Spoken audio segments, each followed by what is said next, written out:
This is Streamlined News for Monday, December 19th, 2011, brought to you by SwimOutlet.com, the web's most popular swim shop. If you thought we wouldn't see any more world records in 2011, the American women's swim team set out to prove you wrong with the world record in the short course 400 medley relay at the Duel in the pool on Saturday. Natalie Coughlin led off the relay with an American record time of 55.97 in the 100 back. Then Rebecca Soni, Dana Vollmer, and Missy Franklin followed up with a final time of 3:45.56, breaking the record by more than 2 seconds. Now, that was the first event of the fifth duel in the pool, and the Americans never looked back, winning the meet by 101 points without superstars Michael Phelps and Nathan Adrian. Tyler Clary sat out the second day of the meet after he complained of shoulder pain. The diagnosis turned out to be an issue with his rotator cuff, and Clary is back in Southern California now to get treatment and figure out how 2012 looks for him. Clary was second in the 400 IM and third in the 200 back on Saturday. The Europeans had a few bright spots during the meet. Lotte Friis of Denmark almost broke the world record in the 800 freestyle, coming within 24 hundredths of a second of Alyssa Philippi's mark. As you can see in this photo, she was not expecting the time. Friis was 3 seconds under the pace early on, but Philippi had a much stronger back half. Friis is already one to watch in the 800 free at the Olympics, and this swim has to give the Dane some confidence. Sprint freestyle at the Olympics could be dominated by the Europeans. The Dutch women won the 50 and 100 freestyles, with Marleen Veldhuis taking the 50 and Ranomi Kromowidjojo winning the 100. Finishing second in the 100 and third in the 50 was Great Britain's Fran Halsall. The European women ended the meet with a victory in the 400 free relay that broke the world record, but the time will not count since all four are from different countries. Jeanette Ottesen, Fran Halsall, Alexandria Hersamenia, and Ranomi Kromowidjojo combined to swim 3:27.53, faster than the world record of 3:28.22 that a Dutch team swam back in 2008.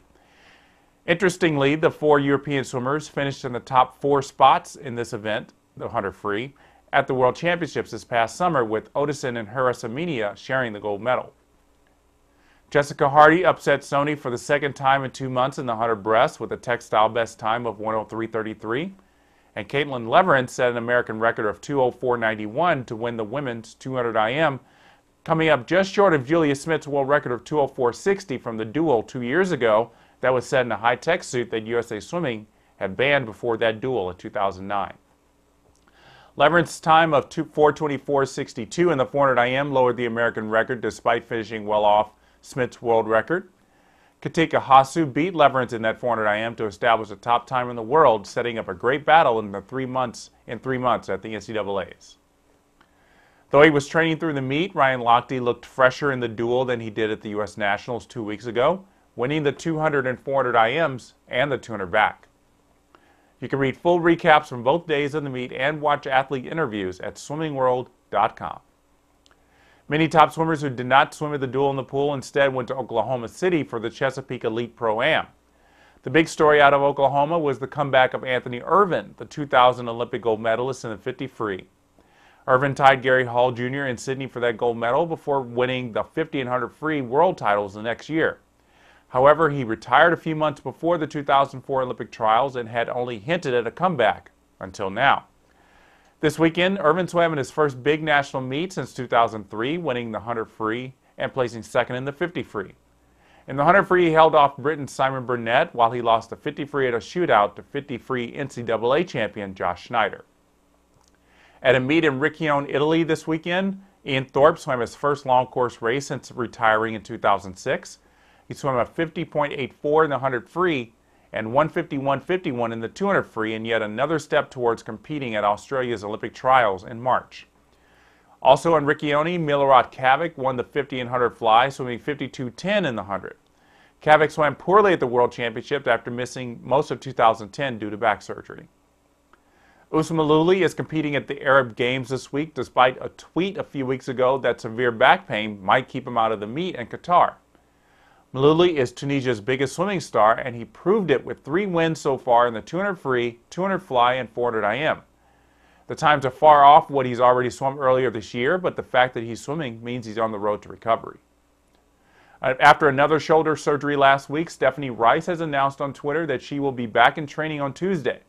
Rice says that while her shoulder is slightly infected, she can swim again after pulling out of the Queensland State Championships last week. USA Diving is holding its Winter Nationals in Knoxville, Tennessee to pick a team that will attend the World Cup meet in London in February. Christian Ibsen and Troy Dumais were light years ahead of the field in the men's 3-meter synchro final, winning by 89 points. Ibsen and Dumais will be in the final of the individual 3-meter event tonight in a tough field that also includes Chris Caldwell and Drew Livingston. Haley Ishimatsu had a harder time winning the women's 10-meter final, beating Katie Bell by just 28 points.